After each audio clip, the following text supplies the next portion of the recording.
Hello and welcome to D Infinity Live, your weekly live gaming podcast. I am, as always, am your host, William T. Thrasher, which you would know that if the lower third was working, which it was right before we hit broadcasting. This technology never works. I don't know why we're stuck with it. Anyway, with me, as always, is Brendan Cass.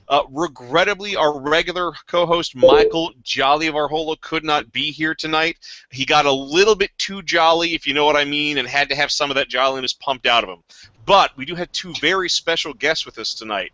We have game designer Clint Staples. Hi, Clint. Howdy. Yeah, and artist extraordinaire Lucas Perrier. Howdy. And tonight, our topic is, we are all monsters here.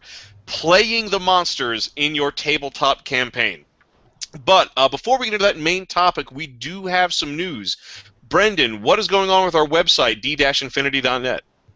Well, the big thing, and the reason why Mike can't make it tonight is we've got an article on our event listing for Comic Palooza. Mike is actually scrambling to meet the deadline to get all 40 events that Skirmisher is and D Infinity is hosting at Comic Palooza at the end of May. So that's why he can't make it. So do Mike a favor and make sure that his effort to get all those things in on time are worth it, and check out that post. I have to plug myself as well. I wrote a fun article on magical malware. So it's exploring the concept of what would happen if you could get a computer virus in a fantasy setting, except instead of your computer that's infected, it's your spellbook. So check that out. I think it's clever, but then I wrote it, so of course I think it's clever. And yeah, those are the good ones. Oh, and actually, I did want to say one thing we have going on the website. Clint Staples, you actually started an article on post-apocalyptic oddities, and just this week we broke 100 original oddities. Do you want to tell us anything about that article? Sure. I was inspired by guesting on the podcast at Ground Zero a couple of weeks ago, and thought we'd done a few oddities lists on the site before, on Skirmisher or D Infinity before, so I thought a post-apocalyptic one might work. And so yes, mostly it's you and me posting, but between us and a little bit of help from the rest of the world, we've hit 110 as of last count. So very cool. We've got some cool stuff. We've got gadgets, weapons, seemingly useless little items creative players can find use for. Mm-hmm. What was your favorite oddity? Gee, I should have checked before the show. There were a few of the ones that you posted that I really liked. Damned if I can remember any of them off the top of my head. You posted a couple that you had statted out as weapons that I quite enjoyed. But I can't remember. Yeah, the burn hammer. Do you remember which ones those were? I believe it was the burn hammer, which is a sledgehammer made from an old parking meter. Yes. And a car battery. Car battery wrapped in wire. And then the other was the flame flinger, which was a heavy-duty slingshot designed to hurl soup cans full of flaming material like oil or gasoline or what have you. Will, you posted those particular items as standalone articles on D Infinity as well, didn't you? I think I remember your art for those. Yes, they were originally statted up as post-apocalyptic weapons for Pathfinder. Cool, cool. So yeah, if you work the search box and search Burn Hammer, you can find Will's original articles on those and use those in your Pathfinder game. So yeah, those are definitely cool items. And they're pretty nasty, but because it's after the apocalypse, they'll have a habit of breaking down. Mm-hmm. And we have one cool thing that Skirmisher helped us set up. As you guys remember, a while ago when we did our Cults episode, we did a special discount cult bundle on DriveThruRPG.com. We have got another bundle. It is our Monster Bundle. And what we've done is we've taken a number of skirmisher products that are all monster themed. It's about $50 worth of skirmisher products. They're all bundled together for just a little over $30. That includes A Brief History of Gnolls, the first volume of Cooper's Corrected Creatures, Creatures of the Tropical Waste, lots and lots of post-apocalyptic monsters in there. D Infinity Volume 3, The Children of the Night, which has lots of monster-themed articles by Andy Hopp, Brendan Cass. It's got Pathfinder stats for monstrous hybrid races. They're all half human, half classic fantasy monster, which I put together. Then we've also got 3 sets of cardstock characters. We've got the Brain Lashers, the Wanty Snake Men, H.G. Wells Morlocks, and the first MILF sets, which if you saw our D Infinity After Dark episode, you know that's MILFs as in monsters I'd like to whale. And finally, because you don't really, you can't get it. You need a maze for your monster. We have the first of former co-host Richard T. Balsley's Hedge Maze sets. And I say co-host. He's once in future co-host. He will return. Definitely, he'll be back. Cool. Lucas, do you have anything going on right now? Right now I'm working on some Quactica minis for Michael. I'm also trying to put together a Patreon site, which is kind of like Kickstarter, but more of a subscription service to a person instead of fund once and forget it. Cool. Great. Do you have anything on, like, can people look at like a dummy version of the site, or is it too early in development to say? Or I haven't set up the different tier rewards yet, so I'll post a link on it when I'm done. And I wasn't happy with the video, so. Well, you already saw I've been having enough trouble with video already. All right, well, you guys ready to dive into the main topic? Yes. Enthusiasm! All right, so our topic is We Are All Monsters Here, playing the monsters in your tabletop role-playing game. This can be, and we're taking this from both perspectives as players and as GMs. What's it like to run an all-monster campaign? What's it like to have a mixed party of some of the standard player races, some monsters, and also just games dedicated to playing the monsters, like Vampire the Masquerade or Promethean the Created. Before we really get into it, I just wanted to do a quick round robin and just everybody, so we know where we're all coming from. What is your general impression on playing monsters in tabletop games? Lucas, let's start with you. The line I like to use most is play my monsters like people, because most people are monsters. Every monster is unique. You can't just... I don't like this whole society is all cannibalistic. If you go there, you're dead. If you're not that, And... well, the game I'm working on, 9 out of 15 of the core races are typically found in a monster manual. Oh, very cool. How about you, Clint? I guess for myself, I like to think of monsters as races in and of themselves. Not that they are all identical by any means, but that they all, if they have intellect, then they also have at least the rudiments of culture and society and the rules that keep them interacting with each other and with the rest of the world. And so if you're going to play a monster, then you need to either read up on that culture if it exists somewhere, or make it up as you go. Don't just play the paladin that you got killed 2 weeks ago, except now he's got horns and a tail because you're playing a monster, right? You got to change some stuff. You got to change the way that the character acts and thinks and interacts with the world. So. Cool. And how about you, Brandon? Well, I have played monsters, and I allow people to play monsters, but I wholeheartedly agree with what Clint was saying. I'm not a fan of humans with ears or humans with tails. It's not a monster. There's got to be more going on there. They're monsters, so they're monstrous. Otherwise, they would be considered a race, right? So there's got to be something that wholly removes them from civilized society for some reason. Maybe they're extra civilized, so they refuse to participate, or under-civilized if they're goblins or whatever. But the point is, they need to be different. You can't play it like the rest of the races. So if you are going to play a monster in my campaign, you got to be committed to it. I'll add a short anecdote. This is something I read on the internet around when the Elder Scrolls Skyrim came out. Some guy played this cat race,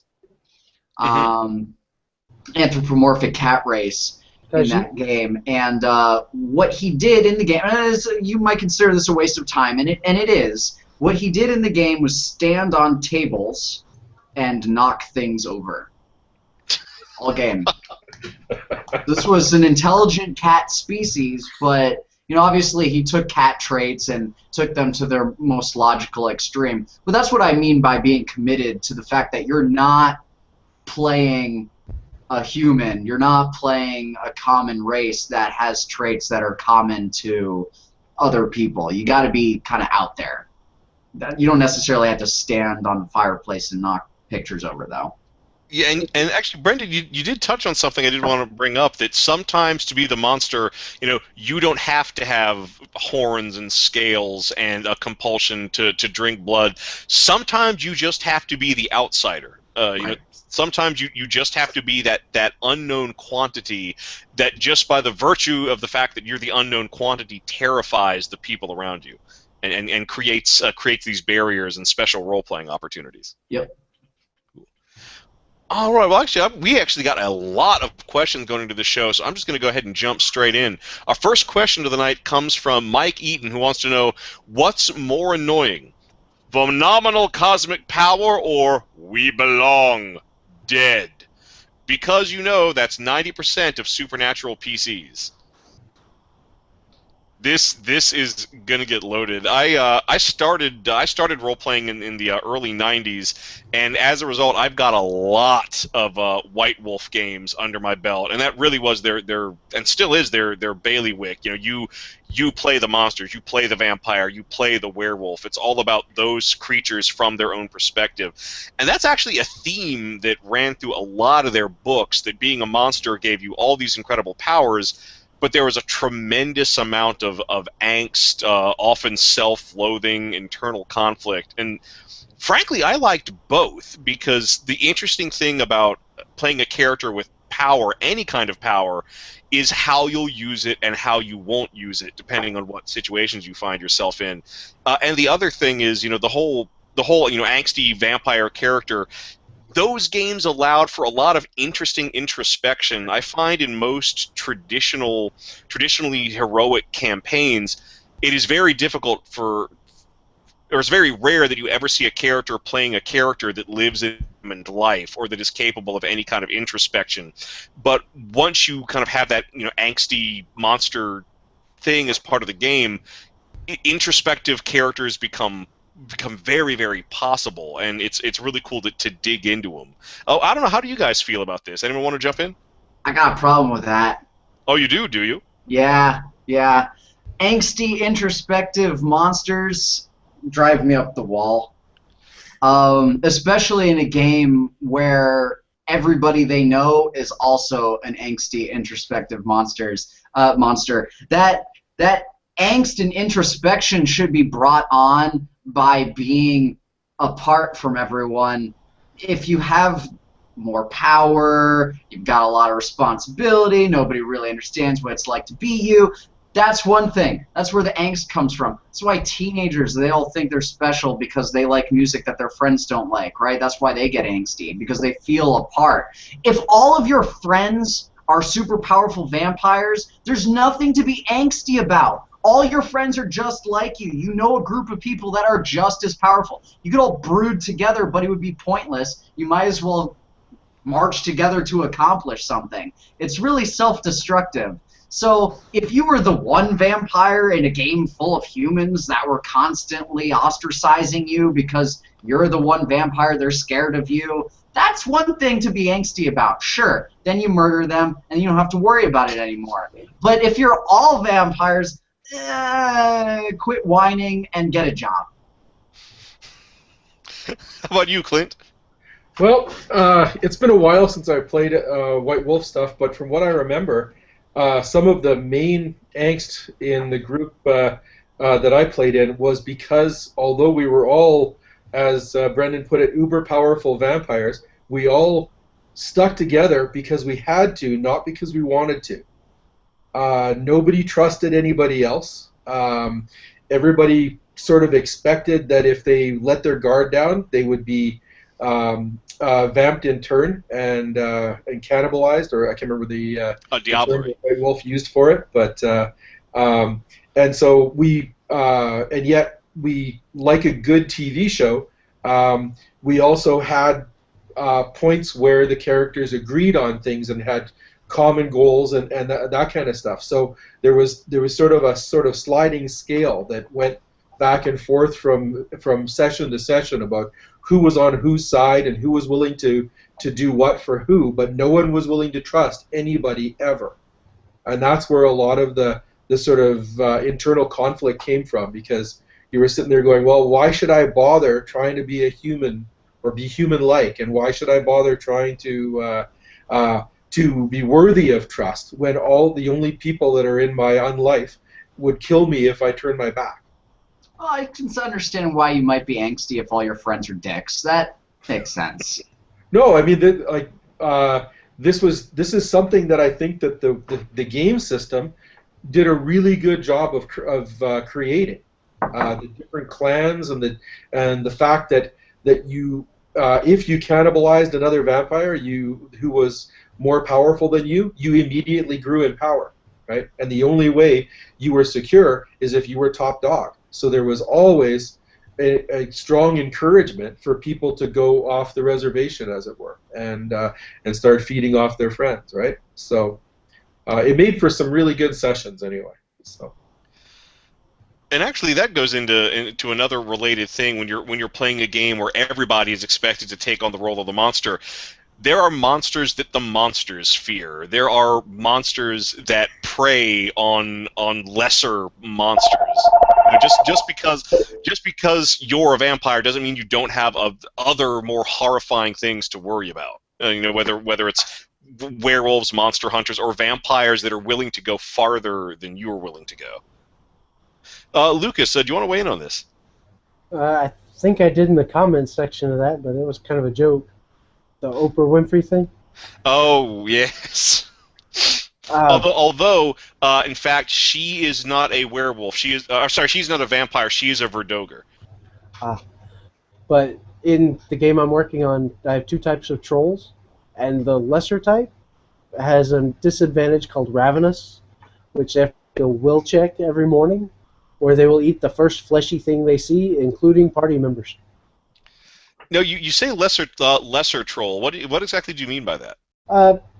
There's the kind like from Billy Goat's Gruff, and then there's Bilbo's trolls, the mountain trolls. I have dwarf size and tree size. Although the rule you mentioned where they have to make that check to avoid attempting to eat the first fleshy thing they see when they wake up in the morning, does that create a burdensome level of inter-party conflict? It's set low enough that they're still able to be a player character without having to really worry about it. So the one time I've actually seen Ravenous go off is one player decided they wanted to let it go off because they were in a big conflict with a giant squid monster, and they had basically thrown its limbs to the wall, and it was going back as fast as it could, tearing them off. And she just hauled butt down the corridor and just started ripping into it, eating raw calamari. Well, that's cool. So your DM then was letting a race's detriment be used as an advantage. No, That's pretty generous. I don't know if I would let that happen. it wasn't used as an advantage. It was just used as a comedy moment. They'd already defeated the beast. I see. And it was a one-shot at a convention. And everybody was a monster in that session. There was the small troll, there was a centaur, there was a kobold, and then there was a gnome. Yeah, those monstrous gnomes. Excellent. He had All a right, minion. next question comes from James Flanagan, who wants to know, can I play an epic level were-tiger? I know they made it more balanced in the errata, but I want to play the broken version, and can I have a ton of magic items?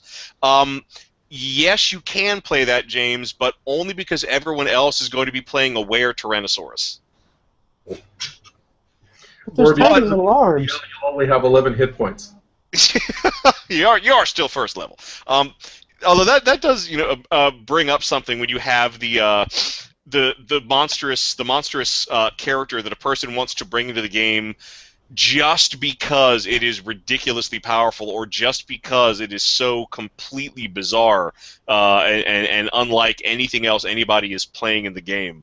Like generally, I will allow that kind of stuff so long as it doesn't make anyone else's character redundant, and so long it does kind of sit on a roughly balanced place with the rest of the party's abilities. The only times I really don't like it is when a person is just playing weird for the sake of weird and does not give a damn about how the character, monstrous or otherwise, fits in with the rest of the party and the rest of the setting. So I think what was being gotten at there, and you mentioned it too, balanced playing field. That's players playing monsters as a gateway for power gaming, right? Monstrous races, especially in like D20, they've got templates. You break out the template, it adds a bunch of numbers to your thing, and you can min-max your character better that way. That's all that is. If someone's playing a monster for a game crunch reason, they like the fact that Dro gets spell resistance, for example. I'm not cool with that. There's no storytelling reason why that would advance anything unless, of course, the entire campaign is based around the entire party being Dro, Mind Flayers, or some other underworld race or whatever. But yeah, generally that's when, harken back to the last episode, that's when the DM will say no. If you're just playing a monster to get a stat bonus, I won't let you do it because I know, and I'll follow up on my previous answer to the last question, I know that you're not going to bring anything creative or interesting from the monster's perspective, from their cultural perspective, at all. You're just in it because it'll help you kill things faster. What do you think, Clint? Well, and I think that's all valid. I think also that there's the social aspect to consider. Unless the game is 100% dungeon crawls, playing, that you might be able to in 3.5, say, play a troll ranger in a 12th level party or something like that. I don't know what the ECLs balance out to or anything like that anymore, but but that doesn't mean you can walk into the middle of Waterdeep as a troll ranger and not have everybody set you on fire. You know Right. what I mean? So the world has to be accepting of your race in order to make you a valid player choice. Even though a character might go, can I be a were-tiger or whatever, right? If they're found out as a were-tiger, then that's going to be a problem, and it's not a problem that's going to go away just because they shift into human form again. Right. Yeah, in fact, most werewolves from history that I know of were never in wolf form when they were burned at the stake. So, yeah, that is a good point. A common feature of monsters is that people tend to kill them. Yeah, I mean, even in standard D&D, drow are not commonly found in most cities, right? So you're going to be whatever his name is, the famous ranger who's Drizzt. Even he in Forgotten Realms faced a lot of prejudice and that kind of stuff, and most D&D games are going to be set up that way. If they're not, then that race becomes more of a potential playable race.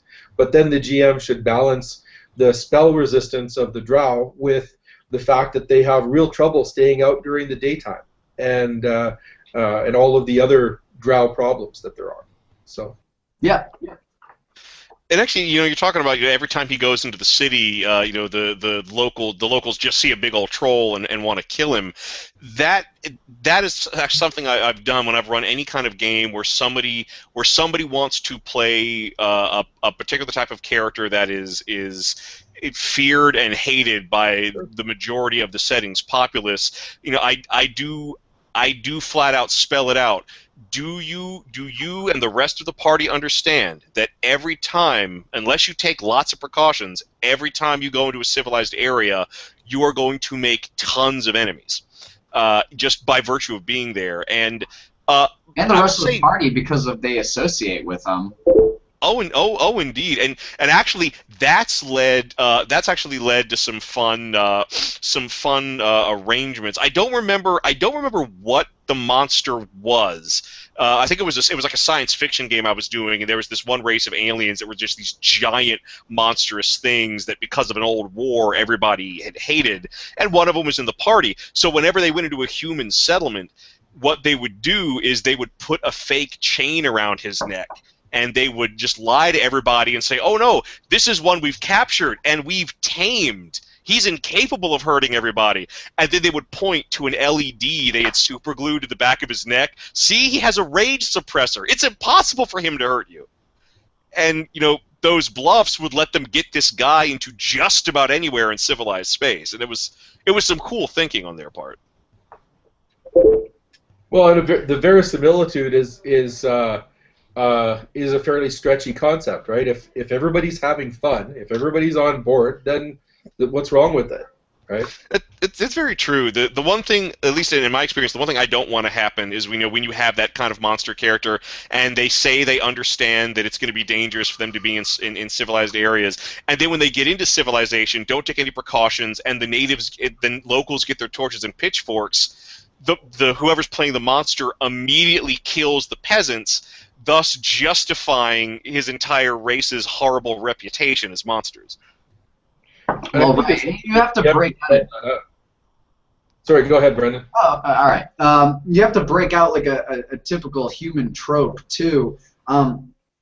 If you're a known associate or sympathizer, you just have to look at like the Red Scare in the United States. If you were even considered to associate with someone who was a communist or had communist inklings, if that reputation got out in the community, you were treated just as poorly as the communist. You were effectively one and the same. So if you're with a party and your monster character decides, well, he's going to go nuts and start murdering the peasants, and that reputation gets out, effectively your party of humans, they're orcs, they're trolls, it doesn't matter, they're all the same now because they associate themselves with it. And it does make it more difficult. You don't get a game that you can't play. What you get is a game that you have to play differently. And I think that's really what sums up playing a monster, is it usually can't be normal. It can't be a regular game. It's got to be something different. Your objectives have to be different. A party playing giants, for example, might be interested in looting and eating an entire village. That's going to be a different objective than what you would get if you had a party full of elves, dwarves, and humans, right? Actually, I like that idea. I like the idea of a whole party of giants just looking, on a quest to find a center of human civilization to eat. I ran that scenario. It was fun. It was great. That's pretty cool. Yeah. Probably not much dungeon crawling though. No, not much dungeon crawling per se. Well, no, you just fit your hand in the dungeon entrance and reach right? around inside. That's right. Hey, if you run that at Comic Palooza, can I play Pentagrule? Absolutely will. I'll run it just for you. You can play whichever giant you want. Nice. Classic literary reference. Whoa. Lucas, did you want to weigh in on any of this? Well, I forgot the question. Oh, we were just kind of like riffing on the requirements of what makes a game different when you're playing monsters. Well, not so much having a game, but it's in one of the books I'm working on that goes with the game. Is I actually have a troll that's trying to fit in with society, because as a baby, he was dropped off at this one anthropologist, and she's the only one that the mother troll trusted to know anything about trolls. But as he grows up, gets a little brother that's human, who turns out to be a rogue. So he's like the muscleless rogue. And the way he gets into town is he rides. If you've heard of what an Indricathere is, basically a giant, like 18-foot rhino. Basically has saddlebags that are boats, and to travel during the day so he doesn't turn into stone, he lays down in one of those boats with a blanket over him. Have you, Lucas? Have you ever read any of Robert Asprin's myth books? No, I have not. There's a team of con artists in those books, Chumley and Tananda, and they're brother and sister, but and there's a whole explanation I don't have time to go into right now. But she is for all intents and purposes a rogue with some minor spellcasting ability, and Chumley, the little brother, is a gigantic troll who can crush skulls with 2 fingers. But he's very sophisticated and talks with a British accent, except when he acts like a brute just to intimidate people. But as Clint was talking about the severeness of trying to fit in with society, there's one town in my setting that it's very xenophobic, humans-only type town, and they will chain trolls up in the town square and wait for the sun to come up for them to turn to stone as an execution sentence. Brutal. Our next question comes from Richard Penwarden. So he wants to know if the GMs have any special methods, techniques, or rules that they use to keep a party of monsters working together. And that's a good point, because you can have enough trouble keeping sort of party cohesion and teamwork going at the tabletop, and all those things that can cause party divisions can be exacerbated when one or more of the players is some kind of monster. I mean, what do you do when one of the characters is a ghoul but another character is a cleric that believes in the sanctity of the dead and wants proper burial, so on and so forth? I guess one thing I do right off the bat is I'll just, when characters are being made, I'll have all the players explain their expectations out of the game. Do they really want to be part of a game where there's going to be lots of inter-party conflict brought about by certain characters' monstrous characteristics? And I guess the other thing I do, I tend to run very short campaigns, so that as a result, the party rarely has enough time, to fall apart. They'll get Or their even if adventure. they do, your campaign's over. Pardon? Even if they do, your campaign's over, so it's okay, right? Yeah, but I want my campaign to have a good death.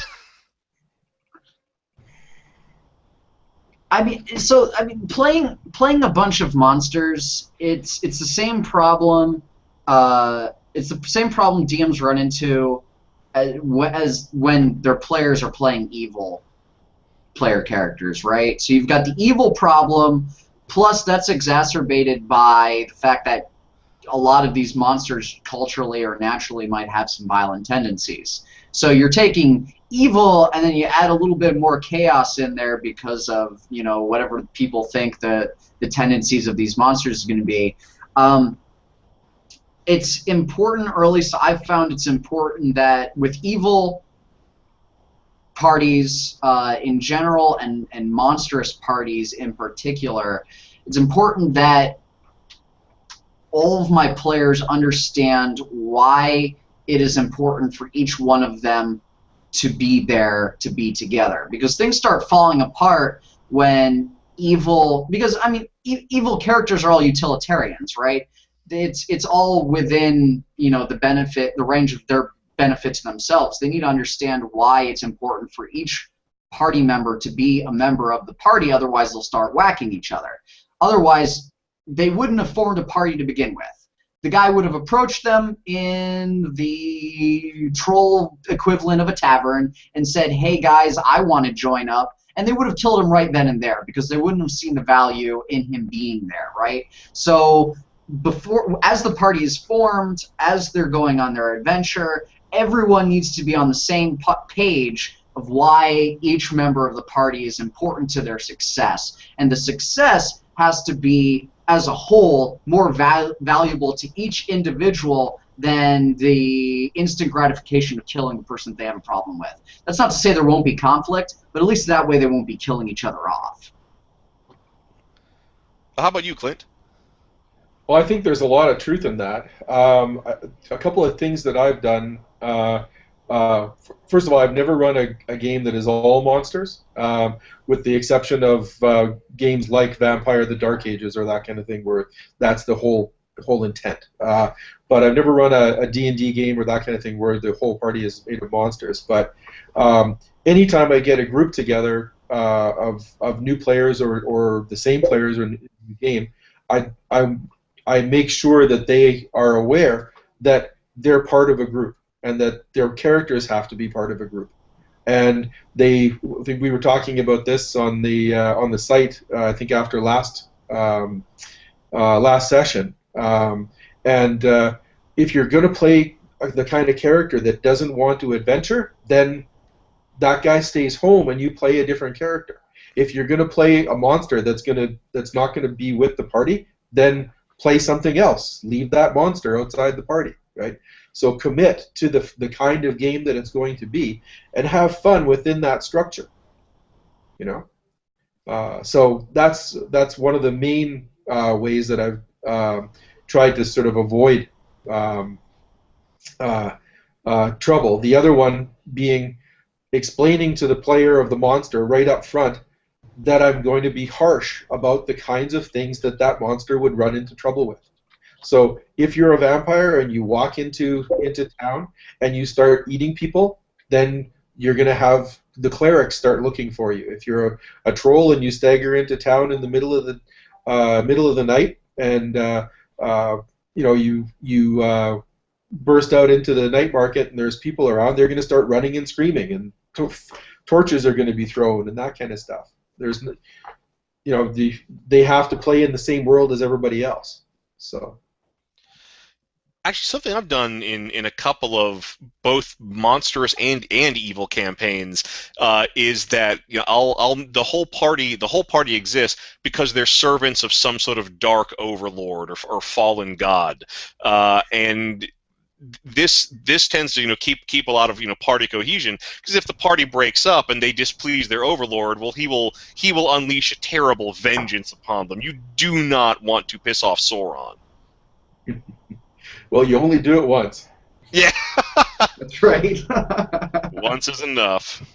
For me, what I do is anytime the party starts looking like it's going to break up with inter-party conflict, suddenly the people that are chasing them have caught up. So they don't have time to inter-party conflict. They've got to protect each other to survive. That's actually a good tactic. And just as a GM in general, if the game is slowing down, if the party looks like it's going to break up, just have a maniac show up with a gun and figure out. You can figure out how that factors into the rest of the campaign later. But a crisis tends to unify people and give them direction. Yeah, common enemy. That's really smart, Lucas. Yep. Oh, we've got another question from Mark Johnson. Wants to know, are monsters just a foot in the door for Monty Hall kind of adventuring? How many hybridizations and powers before the entire crypto-animal beast kingdom is represented? It can be, and as we talked about with the Were-Tiger, lots of people just want to play the monsters because it gives them access to all sorts of crazy cool powers. And frankly, I've got nothing against characters with crazy cool powers. If that's what makes the game fun for you, as long as it doesn't ruin anyone else's fun, you can do it. If a Monty Hall game is what's fun for you, as long as it's not ruining anyone else's fun, go ahead and do it. I've got no problem with ballooning powers in a tabletop game. Just so long as everybody gets a chance to participate in the ballooning of powers.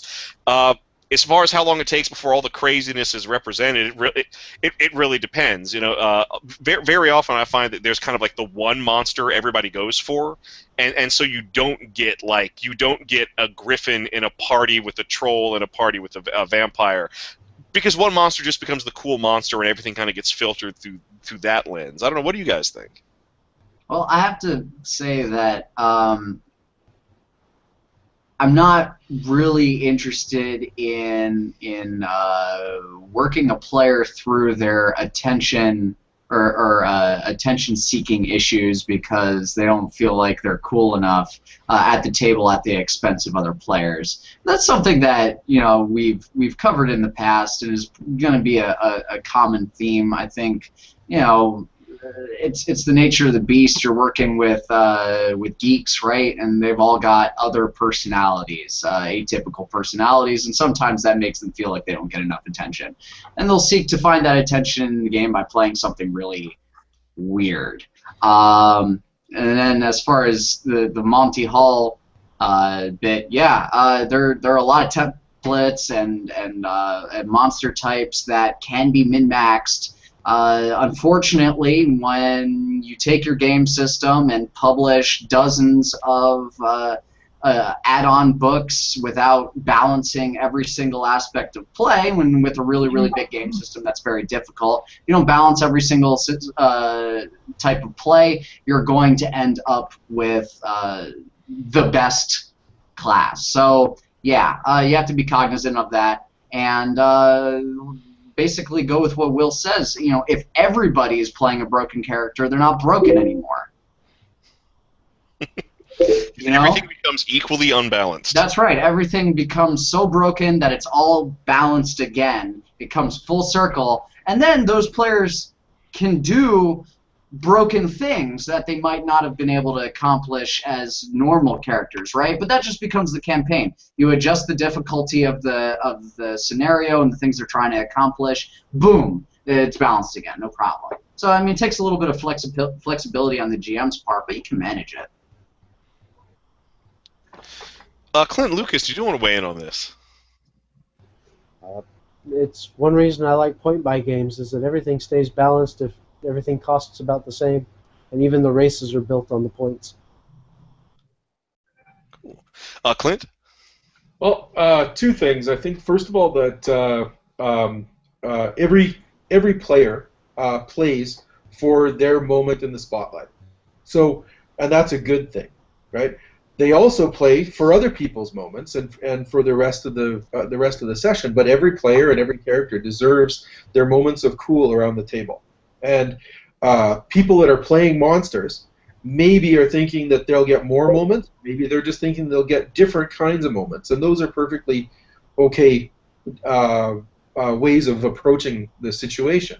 But the key is that everybody has to be on the same page, right? It's fine if everybody agrees that Marty over there can play the half-vampire living troll god of destruction, son of Baal, or whatever, or bastard son of Baal, right? That's a pretty sweet campaign. But that's okay, then that's fine. And if they can live with that when it's still happening, and if Marty is a good player and he takes his moment in the spotlight and then lets other people, so he rages out, smashes down the door, and then the rogue gets their moment in the spotlight when they sneak around and backstab the priest who's just about to do the ritual or whatever. So everybody gets their cool, shiny moment, right? But if the guy who's playing the monster is just playing the monster to take up more time, more of the GM's attention, and more spotlight time, then that's a problem. So, and that can happen whether you're playing a monster or a paladin. It's a player style thing. Oh, very true. So a good group of players can balance out whatever's unbalanced? Pretty much. I mean, if you got players who are good sports, you can do just about anything at the table. I'm not saying that it has to be a good group of players. Maybe a good group of players won't stand for it. I don't know. But if the players are okay with it, then it becomes okay by definition. If the players and the GM are okay with it, then there's no game police that are coming in and tell you you're doing it wrong. You have to decide whether you're doing it right or wrong, and it's your game table. So enjoy, right? But everybody has to be cool with it. It's like the keeping up with the Kardashians of tabletop gaming, but if everybody likes it, then it's good. Well, now, having said that, I wouldn't. But that's the theory, right? Right. You know, that I'm not going to tell you how to play your game. I'm just going to tell you how I play mine. So. Right. It's very true. And I'm going to tell you about my character, of course. well, tell us about your character. Crap. Is it a No, weird but type? it's really cool though, Will. It's a demonic, dire, half dire weasel, and the other half is halfling because its parents were into bestiality, and weasels are ridden. I'm sorry, not a halfling. It would have to be a No. kobold. They ride the dire weasels. There we go. So it's half kobold, half dire weasel, and it's magic too, because otherwise that wouldn't have happened. So it was born in a cauldron of some evil sorcerer, and it can shoot lasers out of its eyes. We're talking about a character, not a list of powers. Oh, what's the What's difference? the on that? Which I think we may have talked about on our game balance episode. You know, when we're talking about monsters, we want monster characters, not just a list of supernatural abilities. That's right. Exactly. I think there was a slick comment. I think it was from Heath, effectively alluding to the same thing on the event page. Yeah, you're not playing stats. You're playing a monster. If that wasn't Heath, if that was somebody else, then I'm sorry for misappropriating that. Well, we'll just say it's Heath. He made it to the patent office like 5 minutes ahead of the other guys. Yeah. We got the patent. Yeah, his PowerPoint presentation had more pictures in it. It's the whole Bell Edison thing all over again. And the only real monster is the person who invented the universal cost recovery fee on your phone bill. Ugh. Well, gentlemen, it is just getting past 9:45. Regardless of when or where you're watching this, that is the time. And I think we've had a really decent conversation about playing the monsters in tabletop games. But before we sign off, I just wanted to go around the room and have everybody give their final thoughts. Lucas, let's go ahead and get your final thought. My final thought: if you're gonna play a monster, think about it. Don't just you're not stats like we've just gotten to say. Very cool. And Brendan, your final thoughts. Well, so monsters, if you really want to sort of capture what it's like to be a monster, you have to put yourself in the shoes, or attempt to put yourself in the shoes of people, human beings that have been ostracized, because the original monsters were human beings. So buff up on your history and read about the people the human beings that were considered monstrous, and maybe use some of those traits to get an idea of what it takes to actually remove yourself from society and culture like that. But don't go overboard. We don't need any more manifestos or weird websites or anything like that. The only weird website we need is d-infinity.net. That's exactly right. Hallelujah. All right, and I guess my own final thoughts is, as always, whatever you do at the table, make sure it's fun. You know, make sure it's entertaining. If you want to play a ghoul in your Pathfinder game, that's totally cool, so long as you playing that ghoul is as fun for everyone else at the table as it is for you, and you can apply that to pretty much anyone's game, because it's not just about how much fun you're having; it's about how much fun everybody is having. And we will give our last word of the evening to Clint Staples. All right.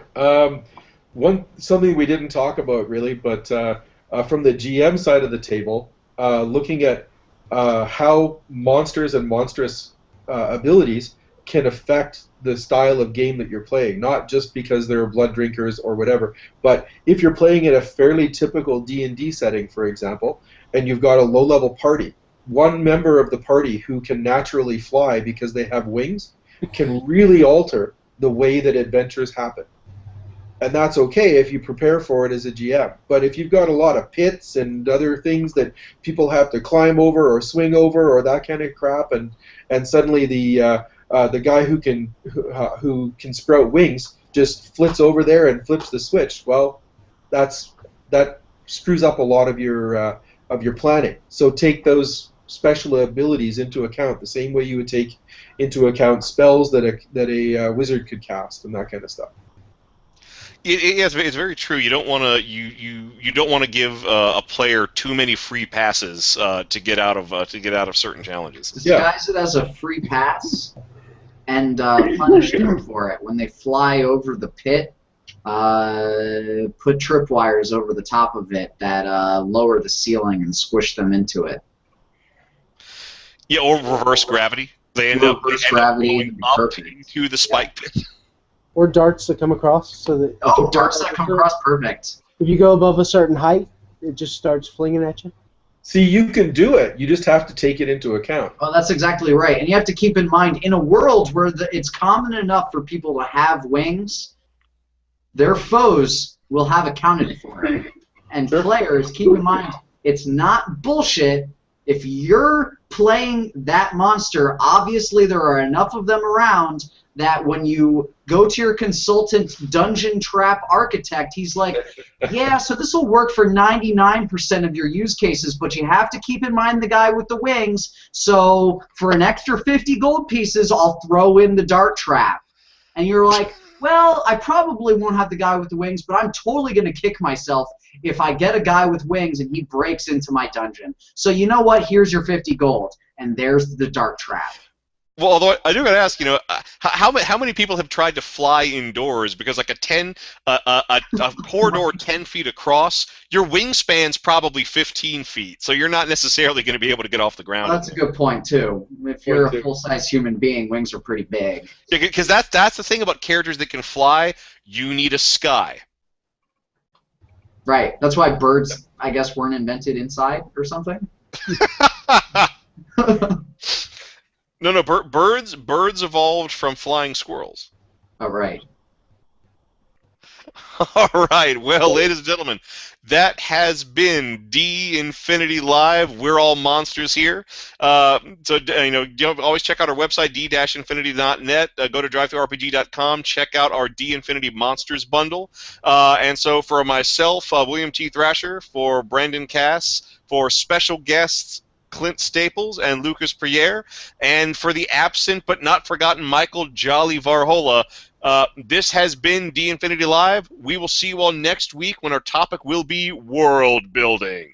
Ooh.